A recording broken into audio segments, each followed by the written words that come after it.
안녕하세요. 미니쌤TV의 미니쌤입니다. 자, 오늘은 6강 노인복지시설에 대해서 강의를 하겠습니다. 노인복지시설의 일단 개념을 먼저 좀 알고 가야 되는데, 노인복지시설은 65세 이상 노인이 심신적, 사회적, 경제적 등의 이유로 생활하기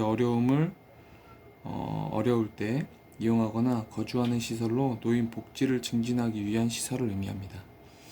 노인복지법 제31조에서 규정한 노인복지시설은 노인 주거복지시설, 노인 의료복지시설, 노인 여가복지시설, 재가노인복지시설, 노인 보호전문기관, 노인 일자리 지원기관, 학대 피해 노인 전용 쉼터, 이렇게 종류가 나열되어 있어요. 오늘은 이 노인복지시설의 종류를 쭉 설명하고 6강을 마치도록 하겠습니다. 제일 첫 번째로 일단 종류에서 첫 번째로 노인 주거 복지시설에 대해서 좀 얘기를 해볼 건데, 일단 노인 주거 복지시설은 크게 양로시설, 노인 공동생활가정, 노인 복지주택 이렇게 나눠져요. 양로시설은 노인을 입소시켜서 급식과 그 밖의 일상생활에 필요한 편의를 제공하는 시설이고, 노인 공동생활가정은 노인들에게 가정과 같은 주거 여건과 급식, 그 밖의 일상생활에 필요한 편의를 제공하는 시설이고, 노인 복지주택은 노인에게 주거시설을 분양하거나 임대하여서 주거의 편의, 생활지도, 상담, 안전관리 등 일상생활에 필요한 편의를 제공하는 시설을 말해요. 그 다음에 노인 의료복지시설이 있어요. 의료복지시설에는 노인 요양시설이 있고, 노인 요양 공동생활가정이 여기에 해당을 해요. 노인 요양시설은 치매, 중풍 등 노인성 질환 등으로 심신에 상당한 장애가 발생하여 도움이 필요한 노인을 입소시켜서 급식, 요양과 그 밖의 일상생활에 필요한 편의를 제공하는 시설이에요. 이거는 입소자 10인 이상의 시설이 해당이 돼요. 그 다음에 노인 요양 공동생활가정, 이것은 치매, 중풍 등 노인성 질환 등으로 심신에 상당한 장애가 발생하여 도움이 필요한 노인에게 가정과 같은 주거 여건과 급식, 요양, 그 밖의 일상생활에 필요한 편의를 제공하는 시설이고, 입소자는 9인 이내로 이제 해당이 돼요. 이제 노인 요양 시설하고 노인 요양 공동생활 가정하고 크게 차이가 나는 게 10인 이상이냐, 10인 미만이냐, 이걸로 지금 크게 나뉘죠. 그 다음에 세 번째, 노인 여가 복지시설이 있는데, 노인 여가 복지시설에는 노인 복지관, 경로당, 노인 교실 이렇게 나눠지고, 노인 복지관은 노인의 교양, 취미생활 및 사회 참여 활동 등에 대한 각종 정보와 서비스를 제공하고, 건강 증진 및 질병 예방과 소득 보장, 재가복지, 그 밖에 노인의 복지 증진에 필요한 서비스를 제공하는 기관이에요.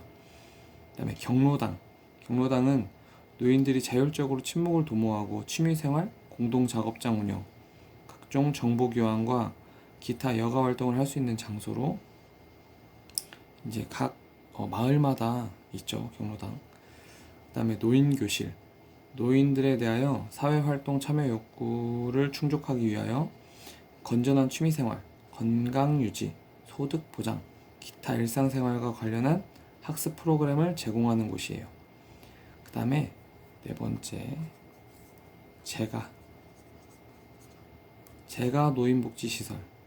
재가 노인복지시설은 방문 요양, 방문 목욕, 주야간 보호, 단기 보호, 그 밖의 서비스로 구분이 되는데, 방문 요양은 가정에서 일상생활을 영위하면서 신체적, 정신적 장애로 어려움을 겪고 있는 노인에게 각종 편의를 제공하여 지역사회 안에서 건전하고 안정된 노후를 영위하도록 하는 서비스를 말해요.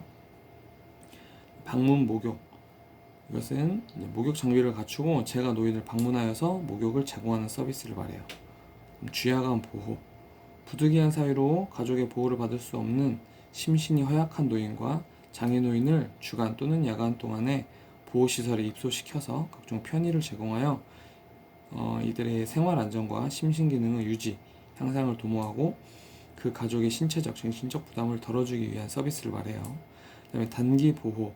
부득이한 사유로 가족의 보호를 받을 수 없어서 일시적으로 보호가 필요한 심신이 허약한 노인과 장애 노인을 보호시설에 단기간 입소시켜서 보호함으로써 노인 및 노인 가정의 복지를 증진하기 위한 서비스라고 합니다. 네, 그 밖에는 제가 노인에게 제공하는 서비스로 보건복지부령에서 정하는 서비스를 말합니다. 자, 그 다음에 근데 뭐 들어보면 크게 어려운 건 없죠. 이제 우리가 흔히 알고 있는 것들이라 크게 어려운 건 없을 거예요. 그 다음에 노인 보호 전문기관이 있어요. 노인 보호. 노인 보호 전문기관에는 중앙 노인 보호 전문기관이 있고 지역 노인 보호 전문기관이 있어요. 뭐 크게 뭐 이렇게 나눠져는 있는데 설치 목적은 똑같아요. 노인 학대 행위자에 대한 상담 및 교육, 학대받은 노인의 발견, 상담, 보호, 노인 학대 예방 및 방지를 위한 홍보를 담당하는 기관이에요. 그 다음에 노인 일자리 지원 기관이 있어요. 일자리 지원 기관에는 어떤 기관이 있냐면 노인 인력 개발 기관, 노인 일자리 지원 기관, 노인 취업 알선 기관이 있어요. 노인 인력 개발 기관은 노인 일자리 개발, 보급 사업, 조사 사업, 교육, 홍보, 협력 사업, 프로그램 인증, 평가 사업 등을 지원하는 기관이고, 노인 일자리 지원 기관은 지역사회 등에서 노인 일자리의 개발, 지원, 창업, 육성, 노인에 의한 재화의 생산, 판매 등을 직접 담당하는 기관이에요. 노인 취업 알선 기관은 노인에게 취업 상담 및 정보를 제공하거나 노인 일자리를 알선하는 기관을 말을 해요. 그 다음에 7번째로 학대 피해 노인 전용 쉼터가 있어요. 이제 노인 학대가 상당히 많은 것 같아요. 학대 노인 전용 쉼터는 노인 학대로 인하여 피해를 입은 노인을 일정 기간 보호를 하고 심신 치유 프로그램을 제공하기 위한 전담 기관을 말해요. 학대 노인의 보호, 숙식 제공 등의 쉼터 생활을 지원하고 학대 피해 노인의 심리적 안정을 위한 전문 심리상담 등 치유 프로그램을 제공하고 학대 피해 노인에게 학대로 인한 신체적, 정신적 치료를 위한 기본적인 의료비를 지원하기도 해요. 자, 오늘은 이렇게 노인복지시설의 개념과 종류, 총 7가지네요. 이렇게 개념과 종류에 대해서 알아봤습니다. 다음 시간에는 노인 장기 요양보험 제도에 대해서 이제 알아보도록 하겠습니다. 오늘은 여기서 마치도록 하겠습니다. 감사합니다.